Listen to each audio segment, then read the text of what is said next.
Muy buenos días, hermanos. Ya quiero saludarles en el amor del Señor a cada uno de ustedes.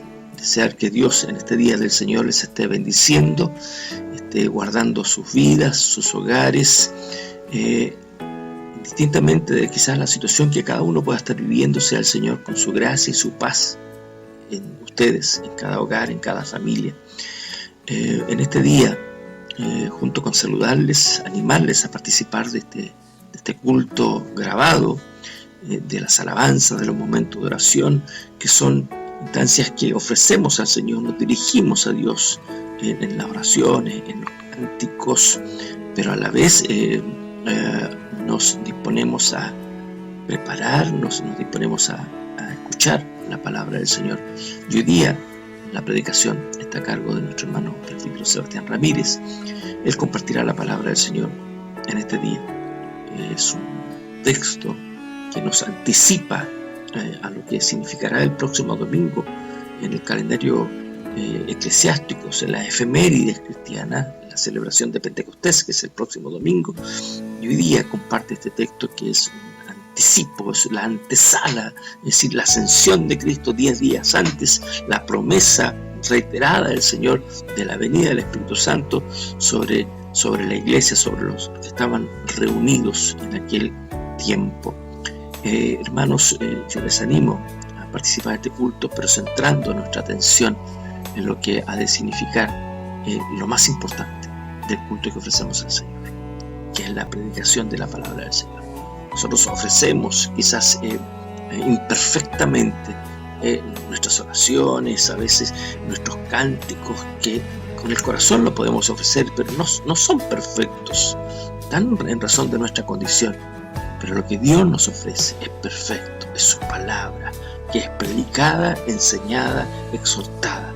Y en este día yo les animo a escucharla y recibirla en vuestros corazones. Sea el Señor obrando en cada corazón para que la palabra del Señor cumpla su propósito, y como su propósito es por sobre todas las cosas, no volverá a Él vacía. Sea el Señor en cada uno de ustedes, en cada familia, en cada hogar, en las necesidades que hay. El Señor sea supliendo, fortaleciendo, animando, alentando, sosteniendo con su gracia y con su paz. Dios les bendiga, mis amados hermanos.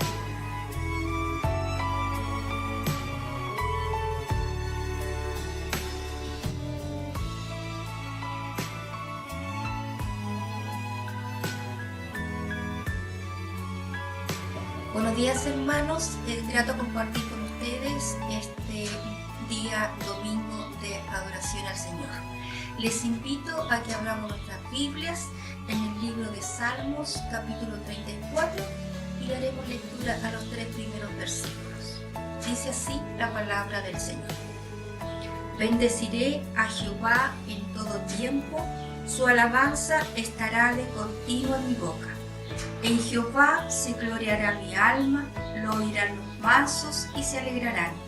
Engrandeced a Jehová conmigo y exaltemos a su nombre. Que el Señor bendiga la lectura de su palabra. Les invito a tener un momento de oración. Padre Celestial, gracias te damos en esta mañana, Señor, de adoración, para rendirte honra, gloria y honor a ti, Señor. Con gratitud en nuestros corazones, Señor, por tener familia, por tener salud, por tener un sustento diario y por sobre todo, Señor, unirnos todos los hermanos en adoración a ti. Gracias, Padre, te alabamos y bendecimos tu nombre.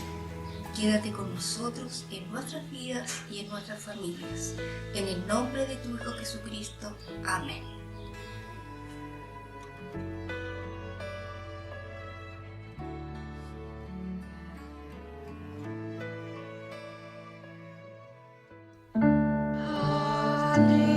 Señor, omnipotente Dios, con humildad lanzamos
Salmo 32 del 1 al 5. La dicha del perdón. Salmo de David, Masquil. Bienaventurado aquel cuya transgresión ha sido perdonada y cubierto su pecado. Bienaventurado el hombre a quien Jehová no culpa de iniquidad y en cuyo espíritu no hay engaño. Mientras callé, se envejecieron mis huesos en mi gemir todo el día, porque de día y de noche se agravó sobre mí tu mano. Se volvió mi verdor en sequedades de verano. Sela. Mi pecado te declaré y no encubrí mi iniquidad. Y dije, confesaré mis transgresiones a Jehová, y tú perdonaste la maldad de mi pecado. Sela. Oramos. Padre Celestial, en esta hora, oh Señor, gracias Padre, por permitirnos estar aquí, Señor, leyendo tu salmo, Señor, tu palabra. Gracias, bendito Dios, porque nos damos cuenta de cuán maravilloso eres, Señor, de tenernos con vida, Señor, a pesar de nuestro pecado, Padre. Gracias, Señor. Queremos confesar nuestros pecados delante de ti en esta hora. Decir, Señor amado, que nos perdone, Señor, que nos ayude, Señor, y que nos haga fuertes, Señor, en nuestras debilidades, Señor, en nuestros pecados, Señor. Oh Padre Celestial, guárdanos, Señor, y líbranos, Señor, de pecar contra ti, contra tu palabra, contra tus leyes, Señor. Guárdanos, Señor. Perdónanos, Señor, porque somos pecadores, Señor. Sin ti nada somos, Padre. Necesitamos día a día de tu perdón, Señor. Día a día, Padre. Perdónanos, Señor, porque constantemente pecamos, Señor. Y tú eres el único a quien podemos clamar, Padre. Oh, Señor, tú que conoces todo nuestro ser, Señor. Todo lo que pensamos, todo lo que pecamos. Perdónanos, Señor. Conforme a la multitud de tus maravillas, de tus misericordias, perdónanos, Señor, en tu gracia. Concédenos esa gracia, Señor, en nosotros, que nosotros podamos reflejar tu palabra, Señor, en nuestra vida. Ayúdanos y perdónanos, Señor, en el nombre de Cristo Jesús. Amén. Gracias, Señor. Amén.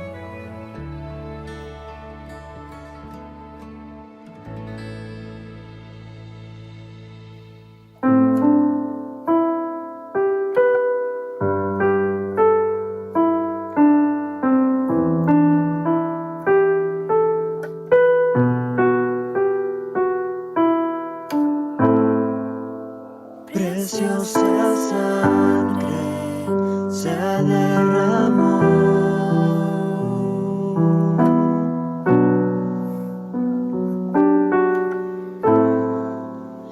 preciosa sangre fluyó por amor,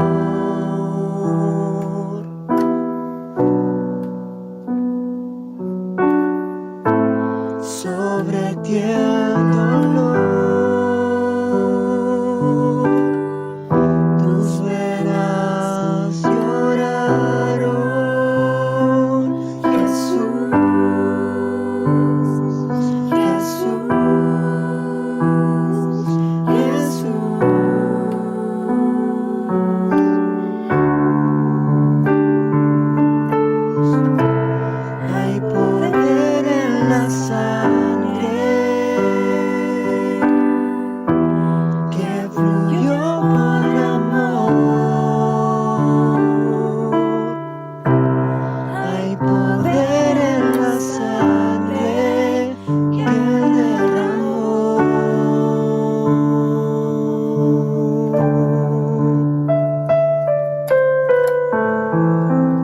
Preciosa sangre que me purificó,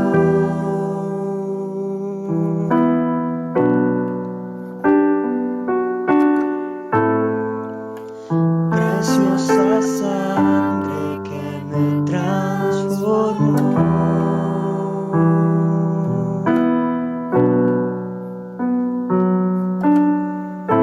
sobre ti el dolor.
hermanos, los saludo en el nombre de nuestro Señor. Los quiero invitar a tener un momento de lectura alternada en el libro de Hechos, capítulo 1, versículos del 1 al 11. Dice así en el nombre del Señor. En el primer tratado, oh Teófilo, hablé acerca de todas las cosas que Jesús comenzó a hacer y a enseñar, hasta el día en que fue recibido arriba, después de haber dado mandamientos por el Espíritu Santo a los apóstoles que había escogido, a quienes también, después de haber padecido, se presentó vivo con muchas pruebas indubitables, apareciéndoseles durante 40 días y hablándoles acerca del reino de Dios. y estando juntos, les mandó que no se fueran de Jerusalén, sino que esperasen la promesa del Padre, la cual les dijo: oísteis de mí. Porque Juan ciertamente bautizó con agua, mas vosotros seréis bautizados con el Espíritu Santo, dentro de no muchos días. Entonces los que se habían reunido le preguntaron diciendo: Señor, ¿restaurarás el reino de Israel en este tiempo? Y les dijo: no os toca a vosotros saber los tiempos o las sazones que el Padre puso en su sola potestad. Pero recibiréis poder cuando haya venido sobre vosotros el Espíritu Santo, y me seréis testigos en Jerusalén, en toda Judea, en Samaria y hasta lo último de la tierra. Y habiendo dicho estas cosas, viéndolo ellos, fue alzado y le recibió una nube que le ocultó de sus ojos. Y estando ellos con los ojos puestos en el cielo, entre tanto que él se iba, he aquí se pusieron junto a ellos 2 varones con vestiduras blancas, Todos, los cuales también les dijeron: varones galileos, ¿por qué estáis mirando al cielo? Este mismo Jesús, que ha sido tomado de vosotros al cielo, así vendrá como le habéis visto ir al cielo. Que el Señor bendiga su palabra.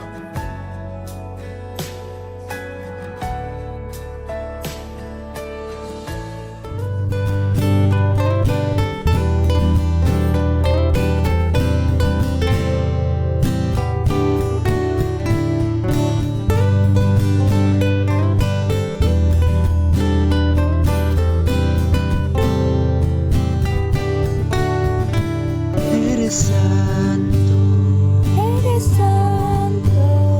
poderoso, poderoso, tú eres digno eres digno de adoración. de adoración. Yo te sigo, Yo te sigo, yo te escucho, yo te escucho, para siempre para siempre te amaré. te amaré. Yo Eres mi canto Señor, Rey de Reyes, Padre de amor, poderoso Dios, Emmanuel, el gran yo soy, el Cordero perfecto que nacerá, el vivo está, resucitó, siempre reinarás, siempre existirá.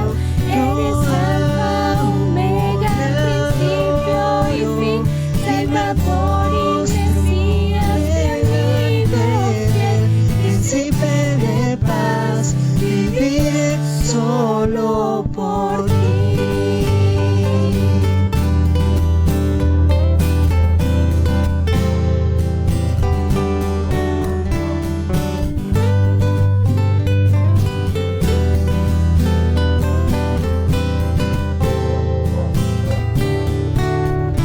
Eres santo, eres santo, poderoso, poderoso, eres digno eres digno de adoración.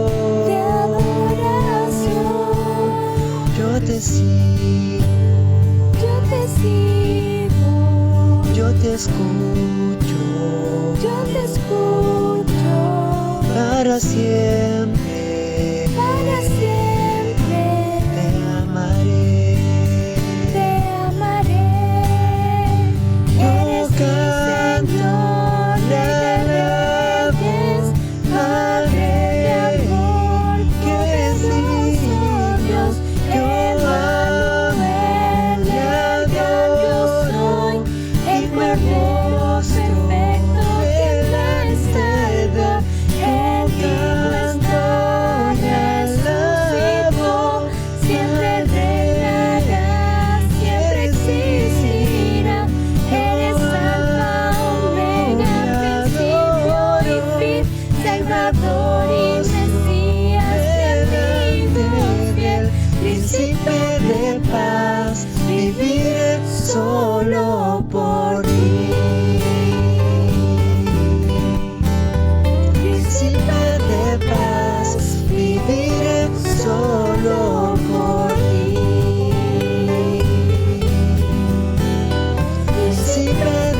hermanos, les saludo en el nombre del Señor y voy a dar lectura a unos versículos en el Salmo 119 que dicen: Conozco, oh Jehová, que tus juicios son justos y que conforme a tu fidelidad me afligiste. Sea ahora tu misericordia para consolarme, conforme a lo que has dicho a tu siervo. Vengan a mí tus misericordias para que viva. Que el Señor bendiga su palabra. Oremos. Padre nuestro que estás en los cielos, te damos gracias, Señor, porque tenemos, Señor, la confianza que tú diriges nuestra vida, Señor, y que tu misericordia, Señor, no tiene fin, y podemos acogernos bajo tu regazo, Señor.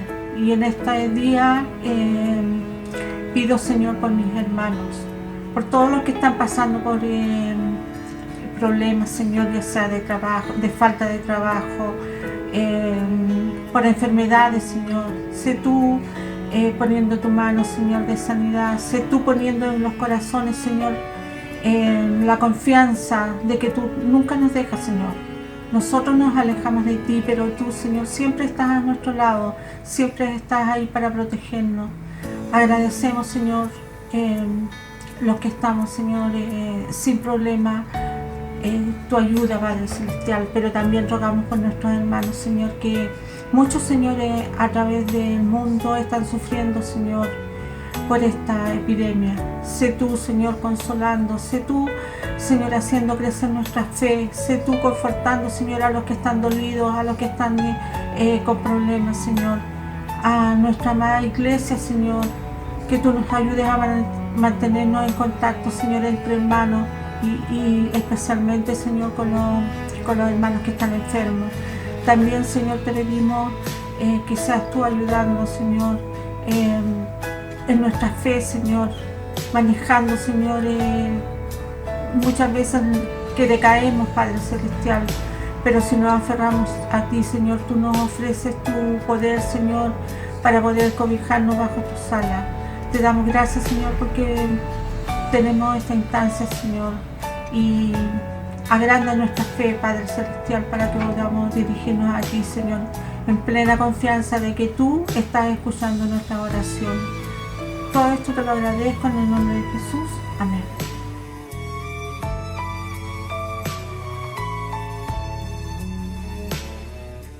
Muy buenos días, queridos hermanos en Cristo. Espero se encuentren muy bien en sus hogares junto a sus seres queridos.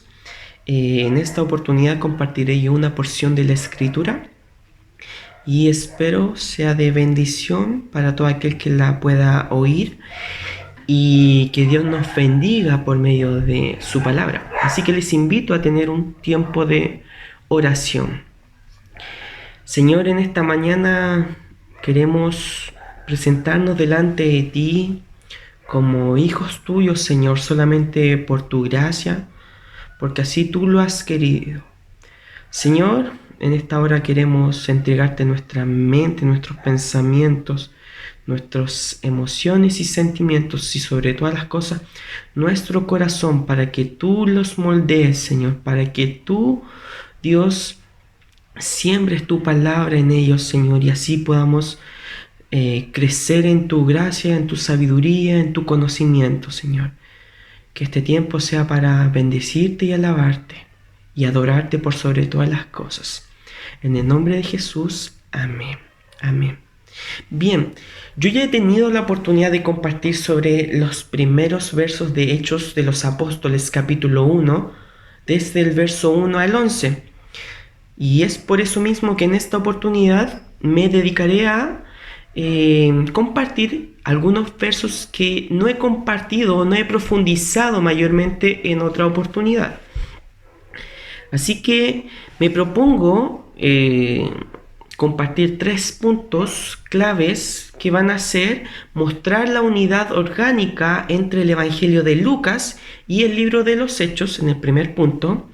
El segundo punto, voy a hablar un poco sobre el concepto del reino de Dios y lo que Cristo enseñó y predicó mientras ejerció su ministerio en este lugar.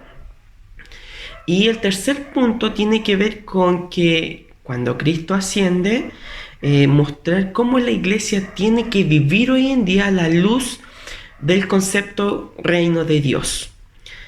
Así que, sin más preámbulos, les invito a leer el verso 1 del libro de Hechos de los Apóstoles, capítulo 1, verso 1.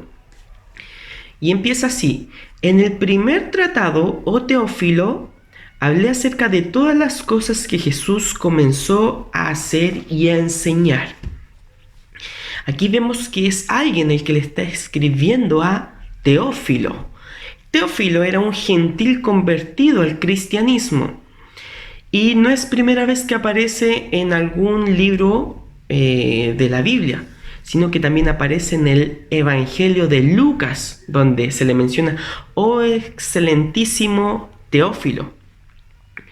Y es por eso que, si bien es cierto, en el primer siglo no se discutió mucho sobre quién era el autor del libro de los Hechos, sí en el 175 después de Cristo aparecieron los primeros antecedentes de que Lucas, el historiador, fue efectivamente el autor de este libro, dada el estilo, el vocabulario, la selección de palabras que son similares con el Evangelio de Lucas.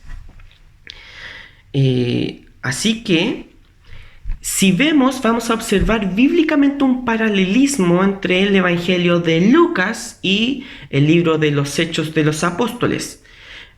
En relación a esto, quiero tomar versos del capítulo 24 del libro de Lucas y versículos del capítulo 1 del libro de los Hechos. Y vamos a encontrar paralelismo. Primeramente en Lucas y después en Hechos. En el versículo 42 y 43, Jesús come pescado con sus discípulos. En el libro de Hechos vamos a ver que Jesús come con sus discípulos. En Lucas, Jesucristo habló de la promesa del Padre en el verso 49. Y en el libro de Hechos de los Apóstoles también se habla de la promesa del Padre. En Lucas se menciona que serán revestidos de poder en el verso 49 del último capítulo. Y en Hechos de los Apóstoles dice la Escritura que recibirán poder una vez que venga el Espíritu Santo sobre vosotros. En Lucas se dice que los discípulos serían testigos de todas estas cosas. Y en Hechos el autor menciona de que Jesucristo les dice a sus discípulos que ellos les serán testigos desde Jerusalén, Samaria hasta los confines del mundo. En Lucas también se menciona de que estarían cerca de Betania, verso 50. Y en Hechos de los Apóstoles, verso 12, capítulo 1, de que estarán en el monte de los olivos. En Lucas se dice que Jesucristo fue tomado arriba en el cielo. Y en Hechos de los Apóstoles que fue tomado y llevado hasta arriba, verso 9. Lucas menciona de que los discípulos volverían a Jerusalén. Y Hechos, capítulo 1, también dice que los discípulos vuelven a Jerusalén, verso 12. Y por último, en el verso 59 del capítulo 24 de Lucas, se dice que los discípulos terminaban y están alabando a Dios. Y en Hechos de los Apóstoles, capítulo 1, verso 14, se dice que ellos perseveraban en la oración. Entonces, a la luz de este paralelismo y de las circunstancias y de los acontecimientos que vamos a encontrar que son muy similares, en el contexto en el que están escritos, gracias a su estilo literario, a su vocabulario y a la estructura, vamos a ver de que hay una gran probabilidad, yo diría 100% de que es el mismo autor el que está escribiendo el Evangelio de Lucas, que es Lucas, el médico, y Hechos de los Apóstoles, que lo escribió Lucas, el médico. Ahora, el propósito de Lucas no es escribir meras historias de lo que aconteció en la iglesia primitiva. Si bien es cierto, Lucas traza el nacimiento, el crecimiento y el desarrollo de la iglesia primitiva. y lo hace de una manera muy precisa y muy meticulosa. Pero el propósito esencial de Lucas, como le está escribiendo a este gentil llamado Teófilo, es convencerlo de que nadie puede impedir la marcha victoriosa del Evangelio de Jesucristo. Y por medio de estos mismos acontecimientos que Lucas está escribiendo, le va a demostrar de que Dios tiene un profundo deseo de que su evangelio se extienda desde Jerusalén hasta las demás naciones gentiles. Y para lo cual va a enviar a su Espíritu Santo para ayudar en este propósito a cada discípulo y a cada apóstol. Lucas no es conocido precisamente por ser un padre de la iglesia o un padre apologista, sino más bien Lucas es conocido por ser un evangelista. ¿Por qué? Por el mismo hecho de lo que mencioné anteriormente. Lucas no está escribiendo meras historias o acontecimientos cronológicos de lo que sucedió con la iglesia primitiva, sino que está intentando persuadir y convencer a Teófilo de que nada puede detener el progreso del evangelio a las demás naciones. Y es lo que Cristo logró por medio de su ministerio. Y esto nos va a llevar al segundo punto. Ya viendo un poco lo que es la unidad orgánica en estilo literario, en vocabulario y en estructura, mediante este paralelismo, vamos a pasar al segundo punto. No quiero ser muy extenso tampoco. Y vamos a ver de que dice en el versículo 1, hablé acerca de todas las cosas que Jesús comenzó a hacer y a enseñar. Tenemos mucho que hablar de este primer versículo, de hecho, es muchas cosas que podemos extraer de aquí. Y precisamente todo lo que Jesús comenzó a hacer y enseñar es la cláusula con la cual va a determinar los siguientes 11 versículos. Y tiene que ver con el ministerio de Jesús. Eso es lo que escribió Lucas en su evangelio. El ministerio, la vida, la enseñanza, el vivir, el morir, el resucitar de Cristo, está todo escrito de una manera muy meticulosa en el evangelio de Lucas, el ministerio de Jesús. Pero ahora Jesucristo está escribiendo el ministerio de sus discípulos y apóstoles. Pero los primeros 11 versículos va a seguir hablando de Jesús. Y después del 12 en adelante, de los apóstoles y sus discípulos. Y hay algo sumamente importante, antes de que avancemos en este punto de lo que Jesús comenzó a hacer y enseñar, es lo que dice en el versículo 2. Hasta el día en que fue recibido arriba, después de haber dado mandamientos por el Espíritu Santo a los apóstoles que había escogido. Verso 3. A quienes también, después de haber padecido, se presentó vivo con muchas pruebas indubitables, apareciéndoseles 40 días y hablándoles acerca del reino de Dios. Antes de entrar de lleno al concepto del reino de Dios, dice la Escritura después de haber padecido. ¿Qué es lo que sucedió después de que Cristo murió en una cruz y fue sepultado en su tumba? Dice la Escritura, como ya hemos visto en los sermones anteriores, en la exposición de la palabra de nuestro pastor, que Jesucristo efectivamente se levantó de entre los muertos por el poder de Dios. Pero entre su resurrección y su ascensión, Jesucristo se apareció en 10 oportunidades, dice la Escritura. Primero, a las mujeres que estaban en la tumba llorando, Mateo capítulo 28. Segundo, a María Magdalena, Marcos 16. También Jesucristo se le apareció a los 2 discípulos que iban de camino a Emaús. Marcos 16. Se le apareció a Pedro en Jerusalén. Lucas 24. Se le apareció a 10 discípulos. Lucas 24. Se le apareció a 11 discípulos. Juan 20. Se le apareció a 7 discípulos mientras pescaban en Galilea. Juan 21. Se le apareció a 11 discípulos en Galilea. Mateo 28. Se le apareció a 500 personas. 1 Corintios 15, 6. Y se le apareció a Jacobo, hermano del Señor. 1 Corintios 15, 7. Cabe mencionar de que en todas estas oportunidades que el Señor se presentó, fueron distintas oportunidades. Entonces, antes de que Cristo fuera llevado al cielo, antes de que ascendiera, se le apareció a discípulos en 10 oportunidades al menos, que es una prueba indubitable de que Cristo está vivo. A tal punto que no solamente fue un espejismo o una especie de fantasma al que Cristo se le apareció, sino que Cristo se le presentó físicamente con un cuerpo glorificado.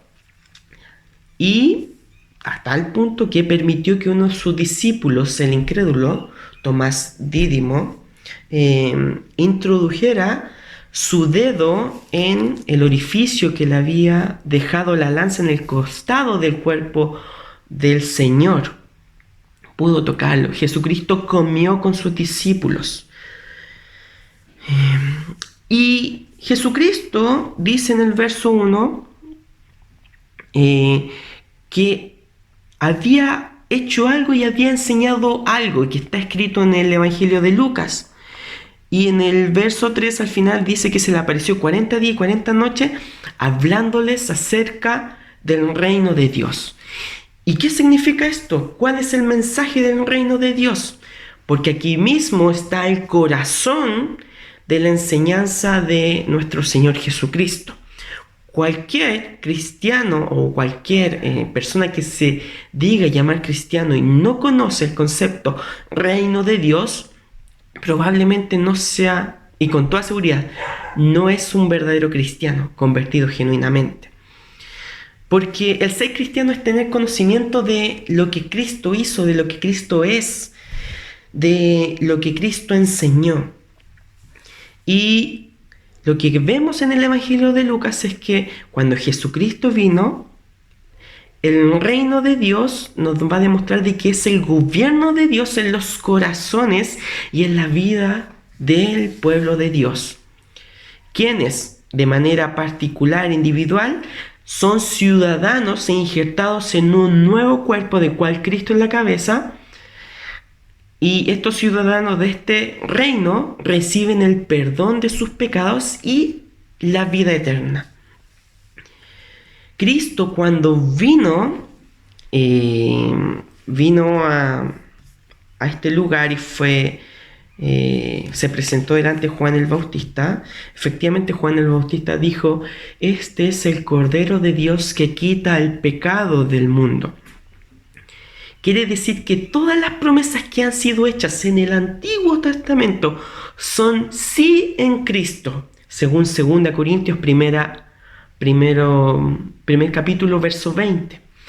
Todas las promesas que Dios ha hecho en el Antiguo Testamento son sí en Cristo.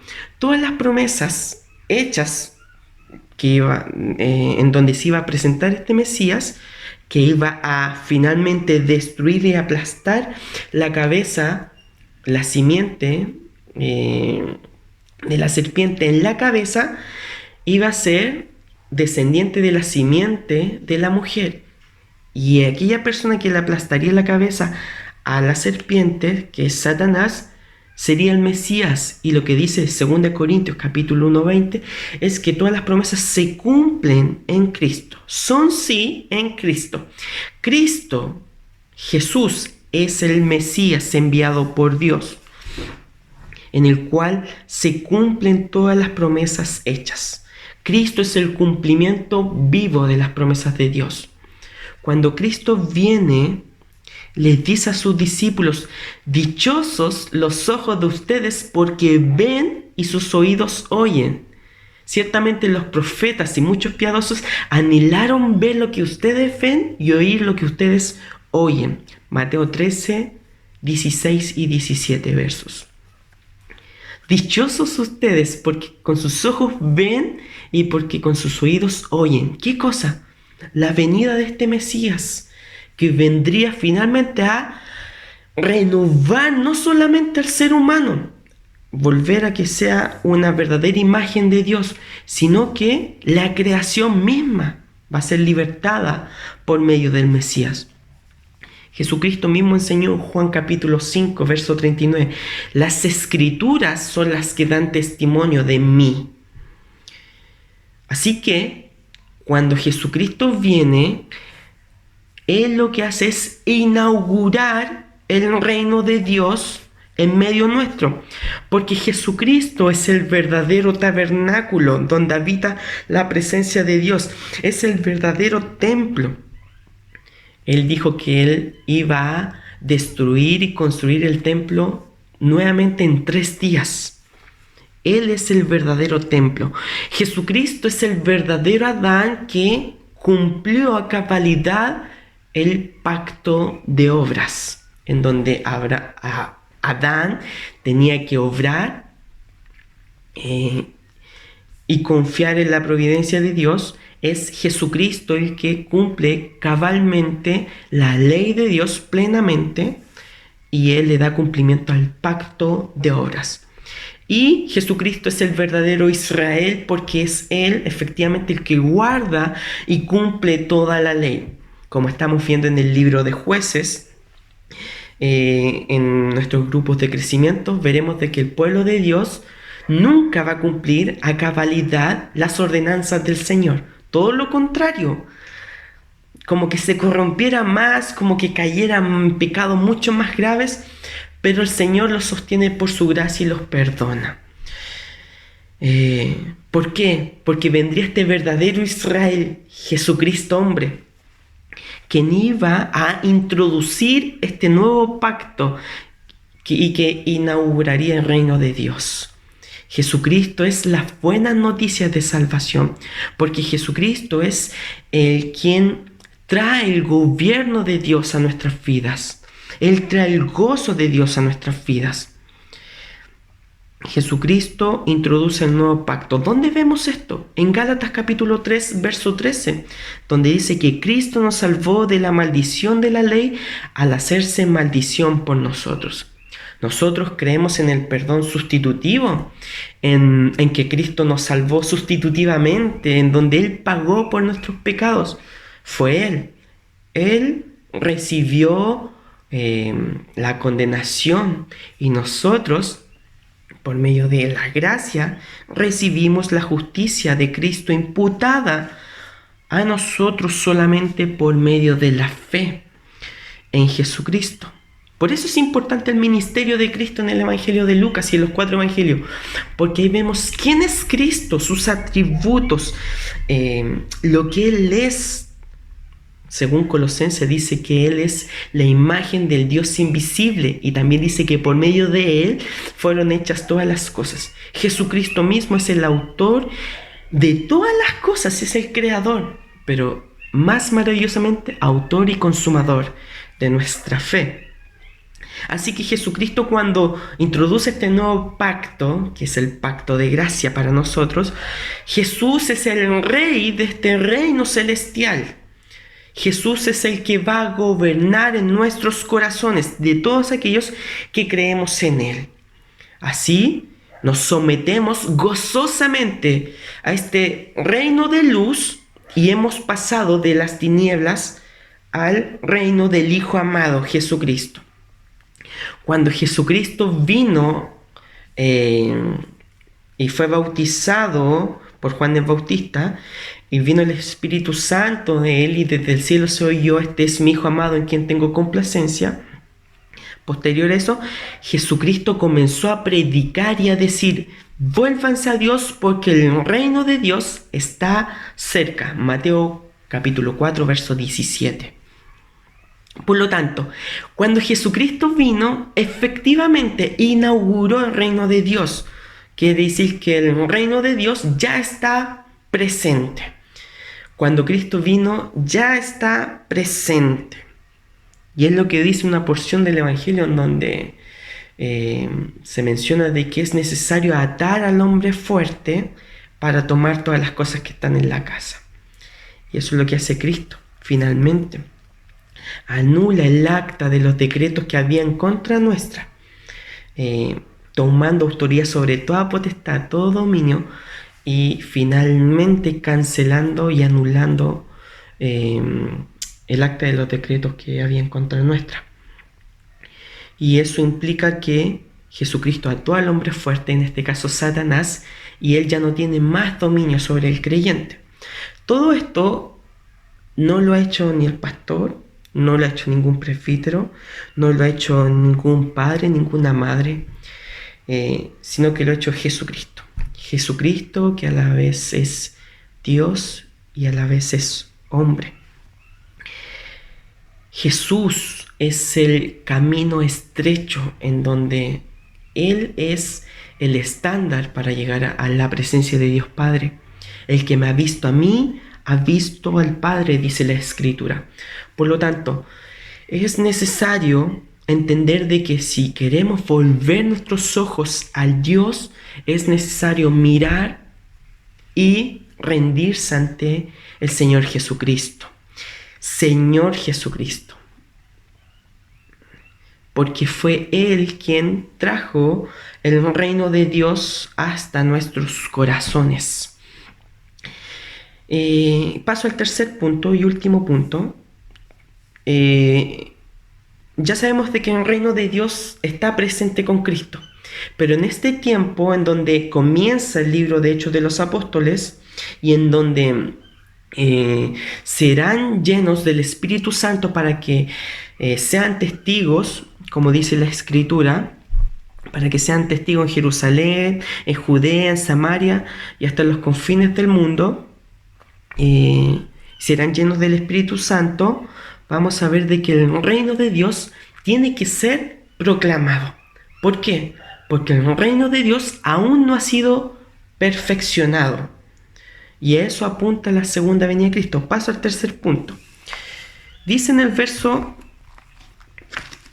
verso 9: y habiendo dicho estas cosas, viéndolo ellos, los discípulos, fue alzado y le recibió una nube que le ocultó de sus ojos. Y estando ellos con los ojos puestos en el cielo, entre tanto que él iba, he aquí se pusieron junto a ellos dos varones con vestiduras blancas, los cuales también les dijeron: varones galileos, ¿por qué estáis mirando el cielo? Este mismo Jesús que ha sido tomado de vosotros al cielo, así vendrá como le habéis visto ir al cielo. La ascensión de Cristo después de todas estas cosas es algo sorprendente, muy sorprendente, de tal manera que los discípulos estaban admirados, estaban embobados observando esta situación tan particular. Jesucristo, dice la Escritura, fue levantado mientras ellos miraban. Esto significa que el tiempo en que en el tiempo en que Jesús se le apareció físicamente a sus discípulos, ya iba a cesar físicamente del todo. Cristo no volvería a estar más físicamente con sus discípulos.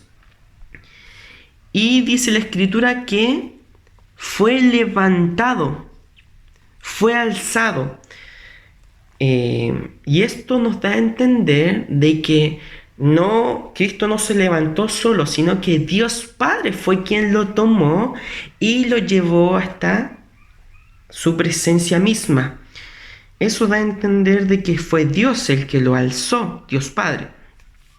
Y dice la Escritura de que una nube le ocultó de sus ojos. Ahora, este texto no deberíamos quizás entenderlo necesariamente de manera física, cosmológicamente, porque no es el propósito del autor, que es Lucas, mostrar precisamente dónde queda el cielo, sino más bien el movimiento hacia arriba es casi la única forma posible de ilustrar una remoción completa de Cristo en este lugar físicamente.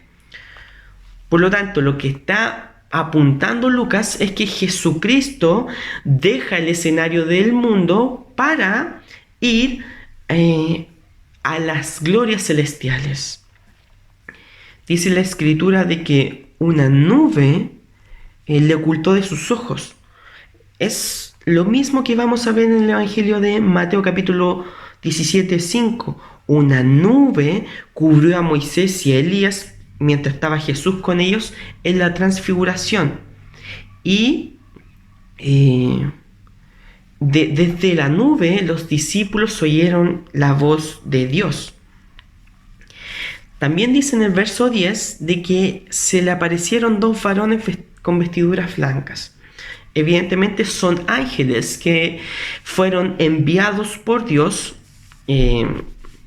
Hagamos memoria un poco atrás, que son cuando las mujeres estaban en la tumba, también se le aparecieron ángeles. El color blanco simplemente va a representar la pureza y el gozo.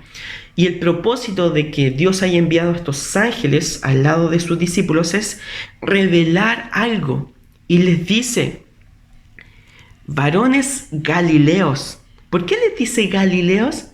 Para que los discípulos hicieran memoria de que ellos fueron compañeros de Cristo durante el ministerio de Cristo mientras estuvo en Galilea.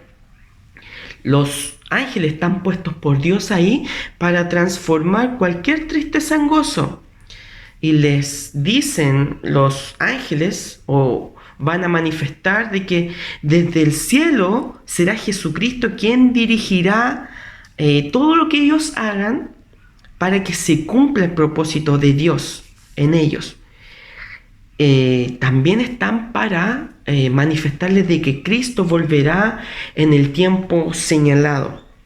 Y esto está en concordancia con lo que está en Lucas capítulo 21, verso 27. Al fin de los tiempos verán al Hijo del Hombre que vendrá en una nube con poder y gran gloria.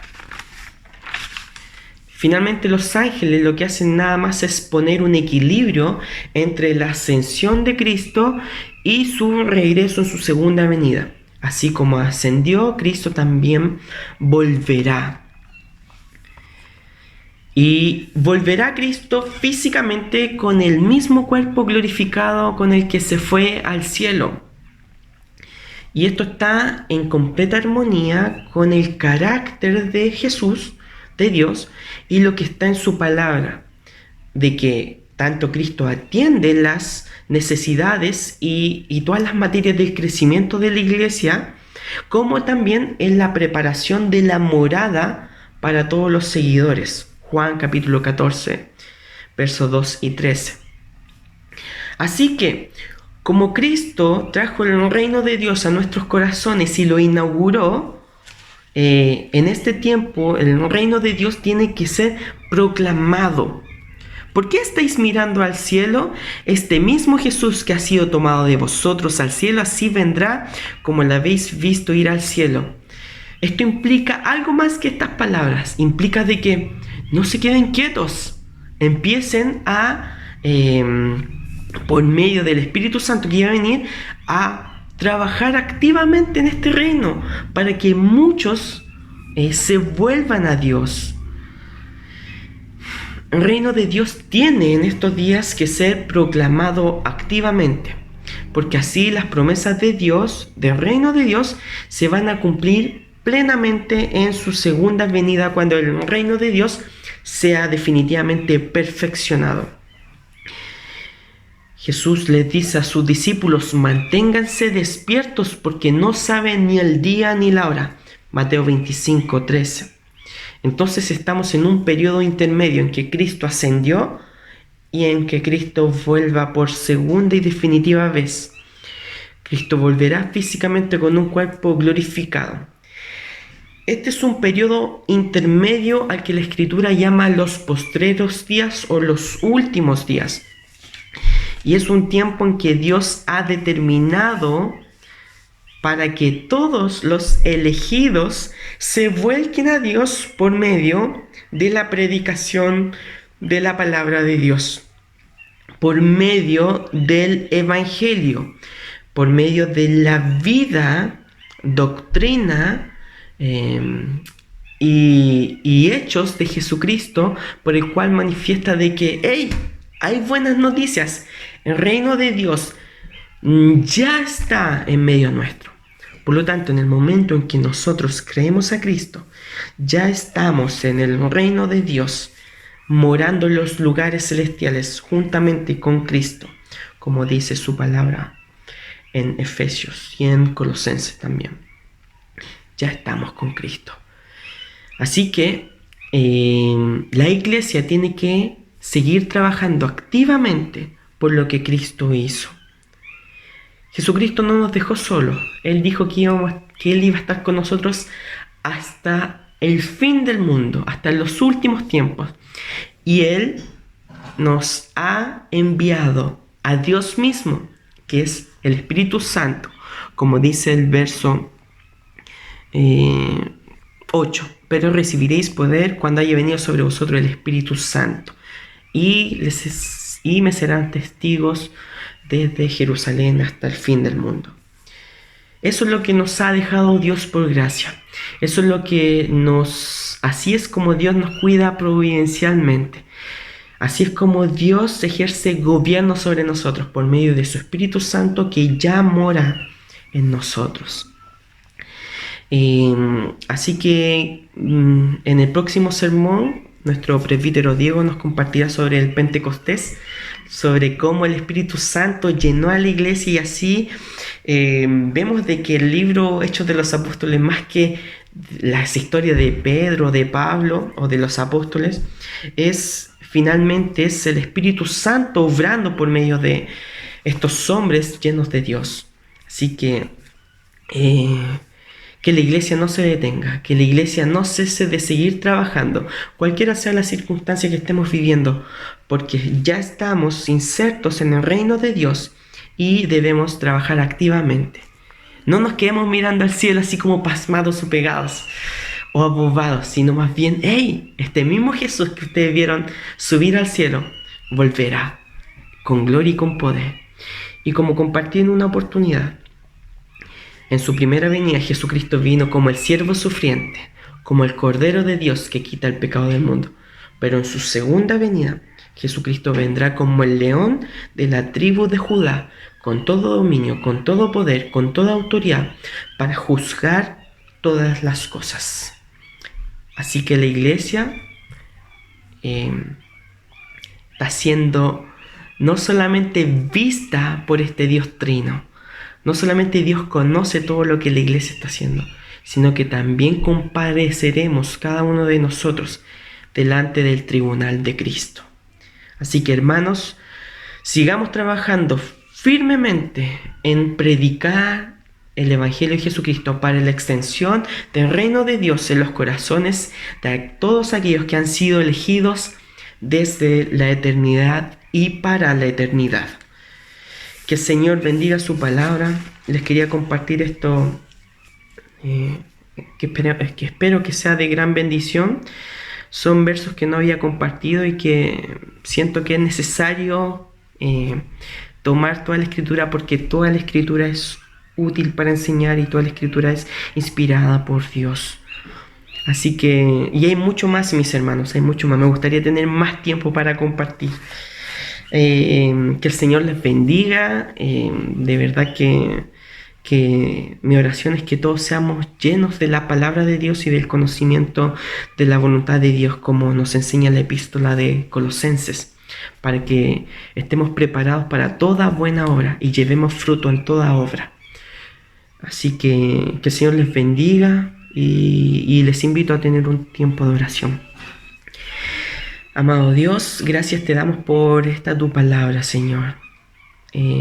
Con humildad, Señor, nos acercamos a ti con un corazón contrito y humillado, sabiendo de que no somos dignos, Señor, de alzar nuestra mirada al cielo, pero tú, Dios, por tu gracia nos has escogido, nos has llamado, nos has justificado y nos estás santificando, Señor, para que lleguemos a la perfección, a la estatura de Cristo.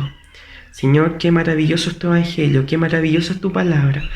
Gracias, Señor, porque tú has inspirado a cada autor de la Escritura por medio de tu Espíritu Santo para que, y por medio de tu providencia, la Biblia quedara estipulada, Señor, y nosotros la podamos tener, leer, apreciar, Dios, y por medio de ella santificarnos cada día. Gracias te damos, Señor, porque verdaderamente es nuestro tesoro. Verdaderamente es el libro de libros, Señor, la máxima autoridad para nuestras vidas, por la cual sometemos nuestros pensamientos, nuestras emociones, nuestras ideologías, nuestra filosofía y nuestro corazón y las volcamos plenamente a ella, Señor. Aun cuando no entendamos muchas cosas, Señor, nos sometemos a ellos, Señor. Gracias, Señor. Ayúdanos, Señor, a vivir cada día de una manera piadosa, de una manera en que te agrade a ti, Dios, por sobre los hombres. Bendice a tu amada iglesia en cualquier lugar que estés, Señor, viviendo quizás qué situación, Dios, tú sabes, pero Dios, llena a cada uno de tus miembros, a cada uno del miembro de este gran cuerpo que es la iglesia, con tu Espíritu Santo, para que podamos perseverar de manera individual y también como cuerpo. Podamos perseverar en la verdadera doctrina, en una doctrina sana, en el conocimiento de tu evangelio, en el conocimiento de tu palabra, para que lleguemos a ser semejantes a Cristo en todo. Gracias, Señor. Te alabamos y te bendecimos, y este tiempo lo dedicamos plenamente a ti. En el nombre de Jesús oramos. Amén y amén. Mis hermanos, les envío un fuerte saludo desde mi casa y espero que se cuiden y que el Señor les bendiga mucho. Un abrazo fraterno a cada uno de ustedes. Chao.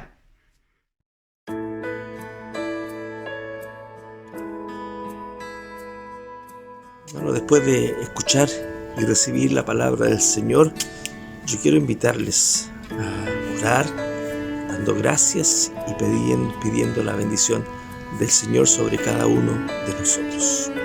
Les invito a orar, inclinar los rostros, cerrar nuestros ojos y orar con humildad, orar con fe al Señor y con corazón agradecido. Vamos a orar. Dios, Padre nuestro, Señor, queremos darte gracias siempre, porque tu palabra siempre es oportuna, porque tu palabra siempre es necesaria para nuestra vida. Gracias, Señor, por la enseñanza. Gracias, Señor, por la predicación, por la exhortación.